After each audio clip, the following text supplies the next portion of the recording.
Good morning, good afternoon, and good evening, everyone, and welcome back to another video chat organized around the book A Brief History of Economic Thought from the Mercantilists to the Post-Keynesians, published by Edward Elgar and expected to be published in July 2022.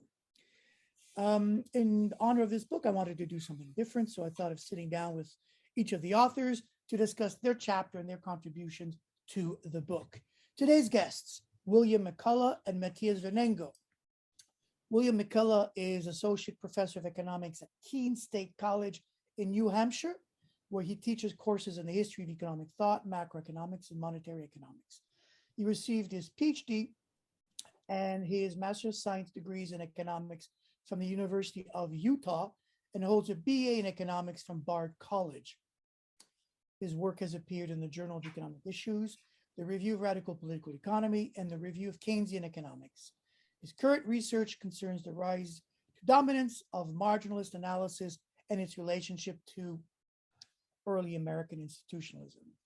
Matias Vernengo is a full professor at Bucknell University, formerly senior research manager at the Central Bank of Argentina, associate professor of economics at the University of Utah, and before that, assistant professor at Kalamazoo College in Michigan, as well as the Federal University of Rio de Janeiro.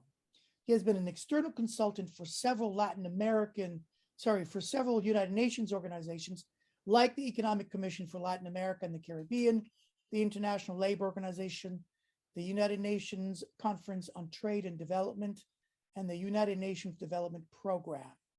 He specializes in macroeconomic issues for developing countries, in particular Latin America, as well as international political economy and the history of economic ideas.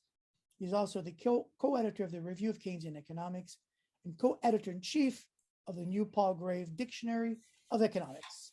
Thank you to both for joining me this morning, and again, for contributing a wonderful chapter on the Rational Expectations School, which rose to dominance in the profession with the writings of Robert Lucas and Thomas Sargent in the 1980s.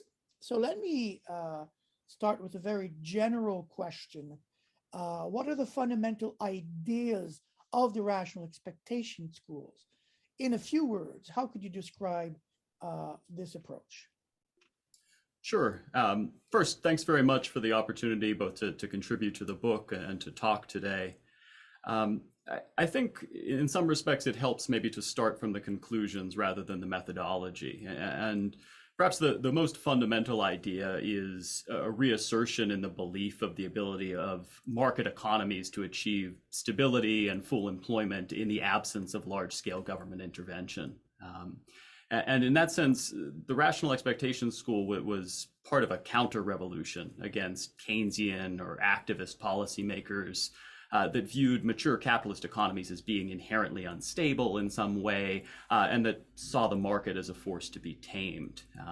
In contrast, really, the Rational Expectations School is arguing that monetary and fiscal stimulus is not only unnecessary, but really that it's likely to do more harm than good. And that idea, and I think its reinsertion into popular political discourse, that's not solely the product of rational expectations, but it's one of the practical, lasting consequences of the movement. Beyond that, I think that Keynes famously describes in his concluding chapter of the general theory that one of the outstanding faults of the economic society that we live in is its failure to provide for full employment. And Keynes, of course, recognized that the market system might regularly fail to provide everyone that wanted a job with a job, and that people would therefore find themselves involuntarily unemployed. So part of what Rational Expectations School attempts to do really is to define away this problem. And their perspective is not, oh, hey, unemployment should be really lower on our list of priorities. Instead, it's an assertion that involuntary unemployment really doesn't exist, and that if fewer people choose to work at a given moment, that's a voluntary choice not to accept the wages that they're being offered. And so in that sense, Rational Expectation authors were quite radical, really, in saying that unemployment was really not a problem that needed to be solved. Thank you. If I may just add one thing. So it's a return to a view that I don't think not even the original neoclassical authors held, in the sense that they saw market failures as more prevalent. So it's an use of the marginalist notion that markets are at all times in equilibrium in a sort of a strong, peculiar sort of way, with important social implications, and those social implications which we don't go a lot in our discussion, but it is with the rise of neoliberalism. It is with the rise of uber liberalism, in the sense of that markets resolve all the problems, there is no alternative, that kind of stuff. So that's a social context, which I think that in some ways Bill was alluding to with the quote of Keynes. And so if the general theory marks the importance of unemployment in the social sort of imagination as something that it's central to how we have to deal with the problems of capitalism, here is, that's not a problem at all. Let me spring a surprise question on you. I always see rational expectations as having been successful because it was at the confluence of a political movement as well, the Margaret Thatchers and the Ronald Reagan, that just created this perfect intellectual theoretical storm for the ideas to propagate. What do you think? What are your thoughts on that? Well, we do talk about something that I think it's relevant in this context. I think that that storm is a storm that starts before. So it's a storm that starts in the late 60s, of course. And I would say that they are the complement and the extreme version of something that starts with Milton Friedman. And I'm sure you have a chapter there on monetarism and whatnot. And I tend to see, and with, I think it's something that's reflected in the text, that in some senses, Friedman is the more radical, because he's the one that says, ignore all of these things that Keynes said, and he literally ignores. There is no discussion of, why the system might not go to full employment. He alludes in the famous 1968 presidential address, he alludes to the Pigou effect, not to the Keynes effect, and suggests that proves that the system has a tendency to full employment. So forget about Keynes. And besides, the system has been at full employment, and cryptically, suggests that the Fed.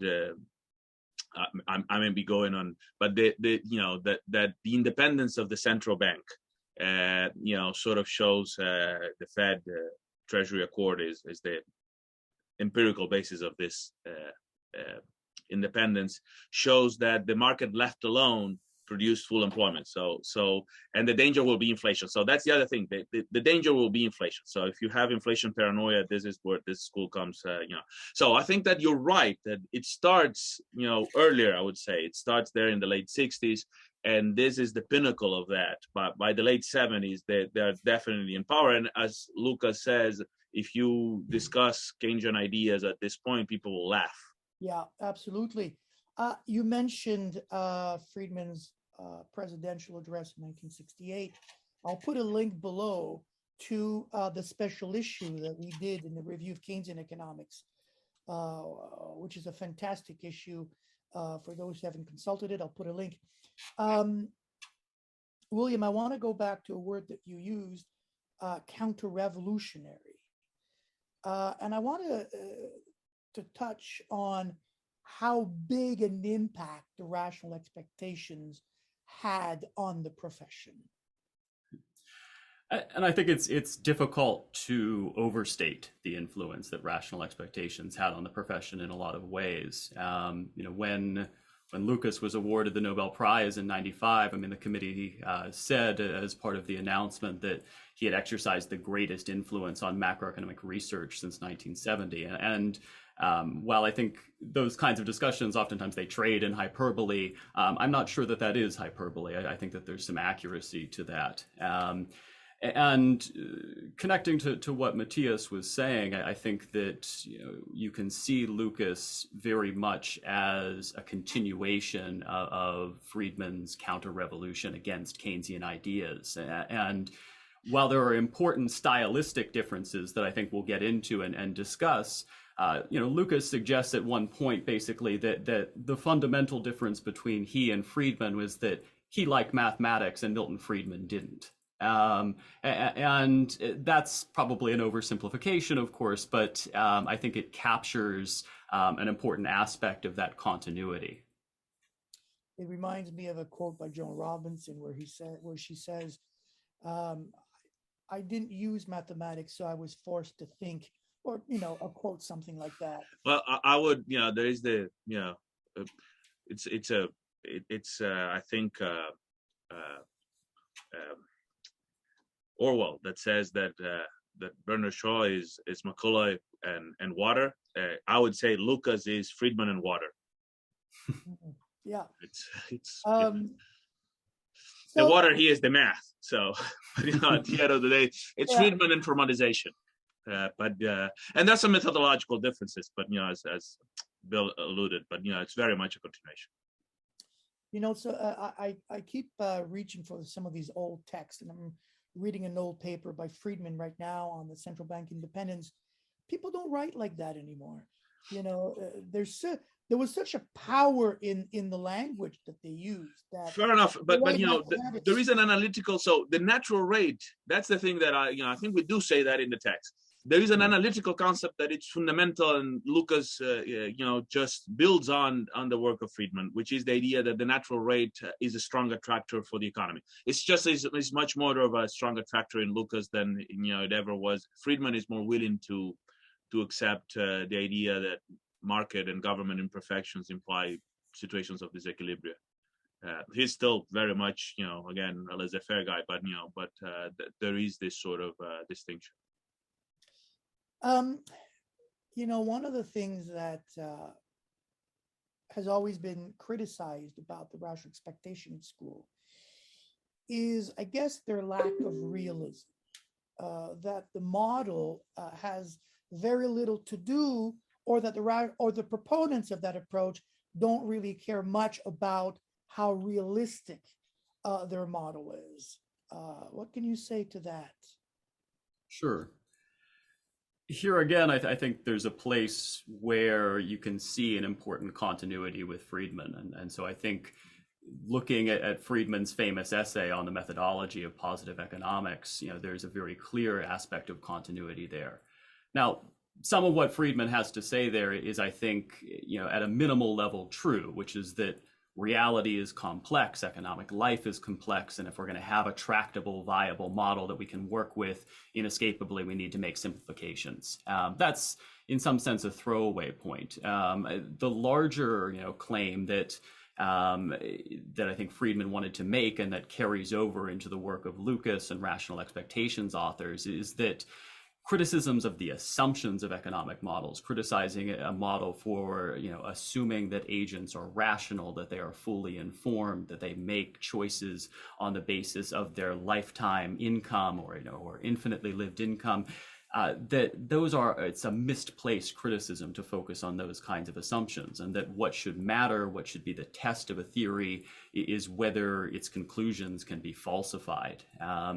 And so I think for rational expectations authors, it doesn't really matter to them whether people are really perfectly rational in all of their real world decision making. I mean, what matters is, whether rational behavior, at least as a first approximation of how human beings react, whether that's capable of mirroring in a model form or replicating the kinds of observed fluctuations in output and employment that capitalist economies experience. So definitely at that level, there's a diminished concern with realism. I think in fairness, one should say, on the other hand, that Lucas very clearly thought of himself in introducing this focus on individual decision-making as treating or reintroducing something that had been neglected by large-scale aggregate Keynesian models of the type that prevailed in the 1950s and the 1960s. And so while I think, for outsiders or for critics of the model, the unrealistic assumptions are perhaps one of the things that stand out about the framework. The rational expectations authors certainly thought of it as, for them, a return to realism in some sense. And they very much think that the model predicts and explains better the actual evidence in the economy. So Lucas himself moves from his models, monetary models of the 70s to real business cycle models by the 1980s. And they do all agree that real business cycle evidence, as they measure the evidence, with their econometric, it's actually calibration models, that it explains the business cycle. So there's this notion on the idea of total factor productivity, a concept that it's fraught with problems, but the idea that they can show, cycles in ways that supposedly the Keynesian macroeconometric models of the 70s didn't. And that was a big sort of, I think to some extent, that's what also Bill is saying, part of the story. So they think that they do predict better. And so they don't care about the supposed irrealistic assumptions. Well, so you've touched about sort of this model-centric approach, and largely, I guess, born out of their skepticism about empirical data, something that Lucas is very much associated with, and something that carries his name, the Lucas critique. Can you perhaps explain what the Lucas critique is, and did it motivate a retreat from empiricism in macroeconomics? So I think you run the risk with something that's so highly cited like the Lucas critique, that it has meant so many different things in different hands of people accusing you of misconstruing it. But I think most simply put, the basic contention of the Lucas critique is that econometric models that are based on the past behavior of the economy shouldn't be used as reliable guides to its future behavior. And so if we believe that agents are rational, that they're continually gathering information about policymakers' behavior, we can't expect people to act the same way twice, to react the same way twice, and the sorts of policy regularities that might appear in previous time series don't really act as a meaningful guide to future policy. And a way perhaps that it motivates a retreat from empiricism is that I think for rational expectations authors, it suggests that instead the foundation of macro modeling needs to be a foundation of these deep parameters of the economy, of these foundational aspects of human behavior that they at least are supposing that are invariable, that are, that have no history, that are continuous in all moments. And that those are going to be those kinds of assumptions, that people are rational, that they're self-interested. Those are going to be the only kind of reliable, stable assumptions. And moreover, that market's clear, that there's a full utilization of resources. Those are going to be the only reliable guides, reliable assumptions that we can make in trying to forecast. But in terms of their actual influence, I should say, so forget for a second what they might have thought they were doing. I would suggest that there is a talk, and there has been a talk for the last 20 years, and in fact the last Nobel Prize can be seen as a reflection of that, of an empirical turn in the profession. What I do think in the broader sort of context of the profession, going back to our broad question of the counter-revolution and whatnot, I think it means that fundamentally, we went back to something that we may term here vulgar economics. It's a return of vulgar economics in the sense that, it suggests that markets are efficient, resolve all things, and so on and so forth. And the research into the theoretical models is sterile. There's very little that it's sort of relevant. So what we ended up with is, and the dominant views, which I'm again sure you have a chapter on that, on new Keynesian, or variations of new Keynesian economics, it's tagging on top of these rational expectations, sort of, perfect,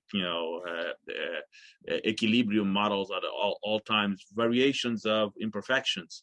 And then it's a question of measuring those imperfections. So a lot of the empirical turn has to do with some vague model imperfections with, the thing is finding.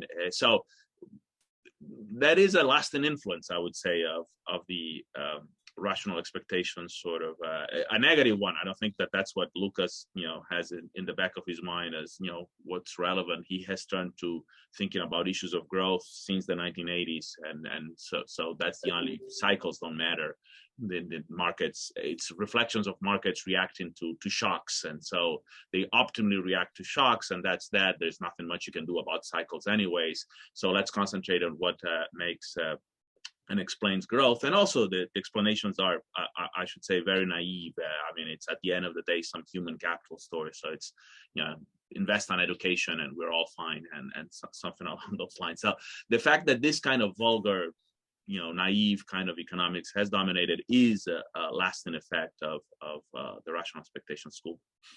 Yes, and I always believed, and this is a segue into the next question, that reliance on micro foundations is also sort of a lasting influence of that school. And William, you mentioned the uber rational person, and so I think that the rational expectation school sort of introduced in a very formal way micro foundations. And can you maybe tell us what that is and why that was, I guess, a shift? Because we just did a video with Matias and Suranjana Nabar-Maduri where 90% of the conversation was about social classes in the classical period. And here we are completely 180 degrees, and the focus has returned in a way to micro foundation, the rational individual. So can you elaborate on that, please? Sure. Yeah, I think it's important to be a little bit cautious here. So there's been a lot of, I think, interesting work on micro foundations that's been done by folks like Robert Backhouse and John King that have seen a lot of varied influences in the rise of micro foundations in the 20th century. That said, I think one of the dominant justifications for the use of micro foundations, and talk in a second about what that means, is as a reaction to the Lucas critique, as a way of sidestepping the Lucas critique. And the suggestion there really is, with micro foundations, is ultimately that macroeconomics is not a distinct entity, that macroeconomic aggregates have to be understood on the basis of individual behavior. And Lucas actually becomes quite clear, by the tail end of the 1980s, that what he sees micro foundations as is really the death of macroeconomics, right? It's the assertion that everything is microeconomics, that all questions, to the extent that economics is being practiced scientifically, have to be built on this foundation of rational maximizing agents and of market clearing. And as Matias was suggesting already, I think that victory of micro foundations is something that's been sweeping and that extends well beyond the domain of just rational expectations models and of real business cycle models. It's one that becomes certainly part of the new consensus macroeconomics. And while in some respects, there's a little bit more scrutiny of those sorts of models in the wake of the crisis of 2008, they're very much with us still, and that's absolutely part of rational expectations' lasting legacy. Thank you. Well, you touched upon, and you've both touched upon a little bit on this concept of real business cycles. So what produces business cycles? Matias, you talked a little bit about it, but more specifically, to make it a little more relevant, I guess, to the discussion, can they explain severe recessions like the one the twin recession, the twin crises, the financial crisis, and I guess COVID, even to some respect? The great shutdown. Right. Shutdown, yeah. So, right, I mean, real business cycles, in some respects, they're an extension of the work that Lucas and others were doing initially in the 1970s, though I think in some important respects, Lucas parts company with real business cycle models of the 1980s. But those real business cycle models want to explain the observed cycle, which is to say the observed fluctuations in output and employment, on the basis not of monetary shocks, not of demand shocks, but on the basis of real shocks to technology, real shocks to productivity.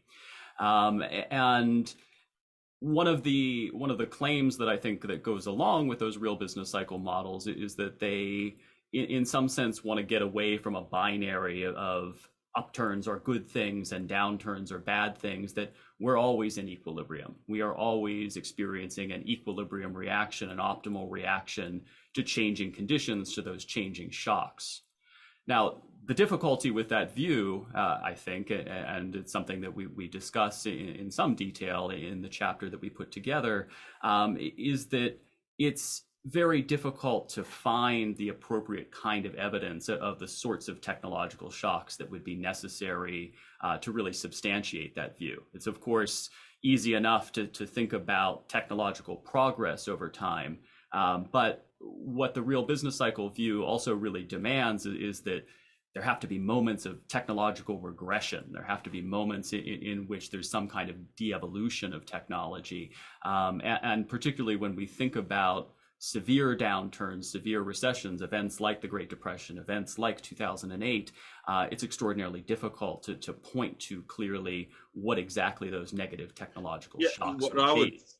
What I would say on that is, that's where I think what you just suggested, Lucas departs. Lucas departs exactly on the Great Depression. He says the Great Depression is, it's still Friedman, so it's a great contraction. So he doesn't agree. He does see the productivity fluctuating with GDP, and there are good reasons for that, but even if you don't use TFP, which again, it's a flawed measure, but even if you look at labor productivity, but there are reasons, and causality could be sort of being reversed, but I don't want to get too much on that. But the idea that the Great Depression is caused by a technological shock, it's very problematic. At the end of the day, if you go to, I think, the authors within the Real Business Cycle School, which is again a continuation of the Lucas monetary misconception models, so that it was monetary shocks, is that it's the labor regulation imposed by the Hoover administration, which, by the way, think of this, Hoover gets elected in 28 and gets to government early in 29, and so the beginning of the year, whatever, at that point was probably in March, April, and the hit financial crisis is in October.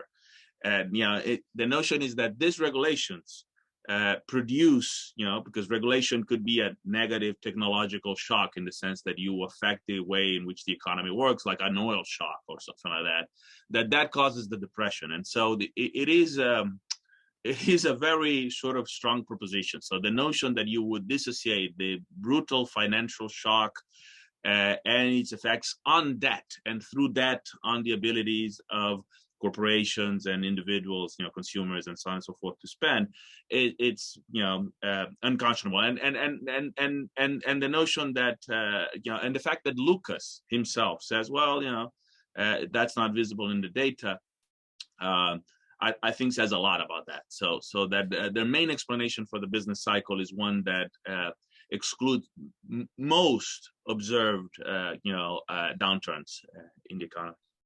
Thanks. You've touched on data, and I want to go back to a comment you made about the Nobel Prize. It has been awarding, the committee has been awarding Nobel Prizes, if you pardon the expression, Nobel Prize in economics, to empiricists. Is this a general rebuke of the rational expectation school? In other words, has the profession, and I understand the lasting influences, but has the profession at large gone beyond the rational expectation school today? Well, let me maybe touch on the first part of that question, and perhaps I'll leave the second part for Matias, which is that if you look at the recent Nobel Prizes, with your answer. No, but so if you look at the recent prizes, so if you look at Duflo and Banerjee in 2019, right? And more broadly at the popularity of randomized controlled trials as a methodology.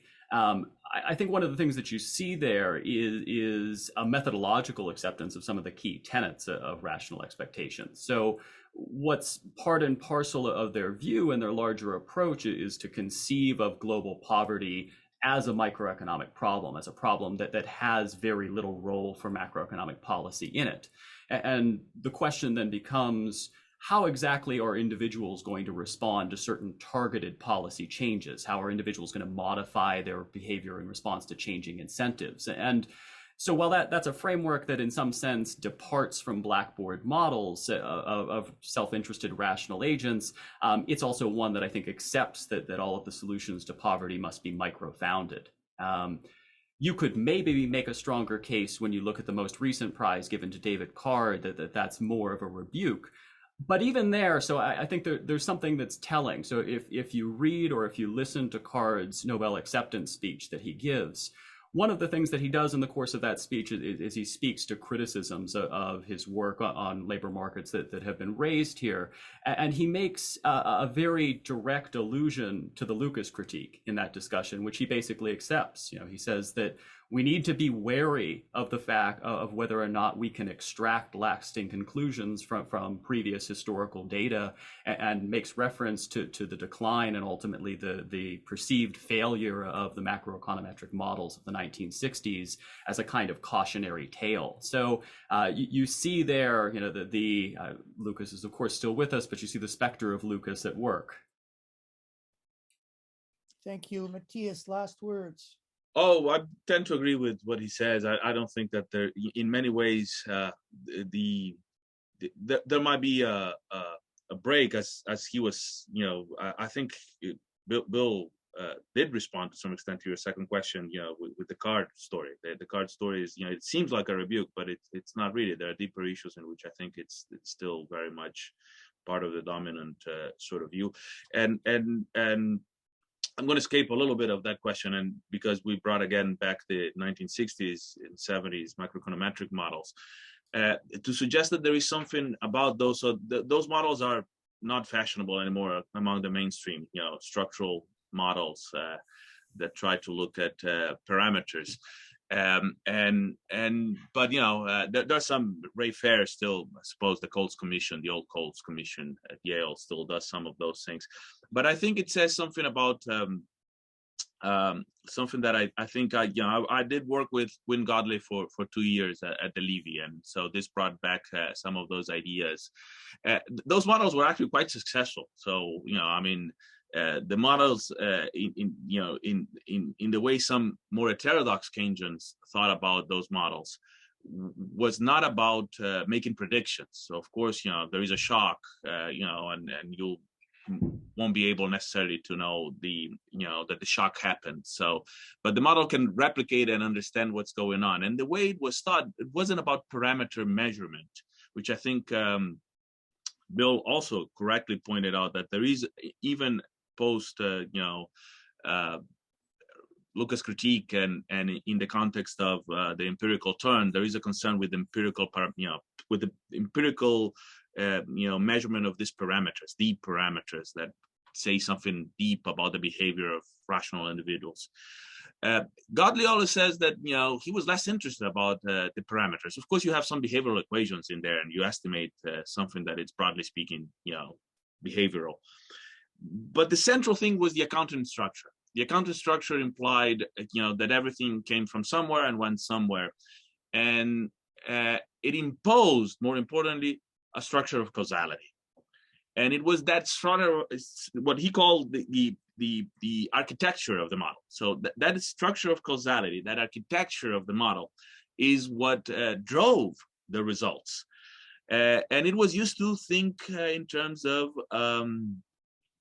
simulations and as an aid to thinking. So given what we said about the difficulties of doing analysis in which you have to have models and you have to have simplifications in a very complex, uncertain world, this kinds of models that had the full accounting and the causality, the architecture in there, allowed you to think about some of those more complex issues. And so that's what I think has been lost with the Lucas critique, in a sense, and survives only marginally. So Marc Lavoie has sort of brought back some of the broad theoretical models done by Godley, and some stock flow sort of modeling within post-Keynesian economics. Well, thank you. Thank you, both of you, for sitting down with me. It was a very interesting discussion.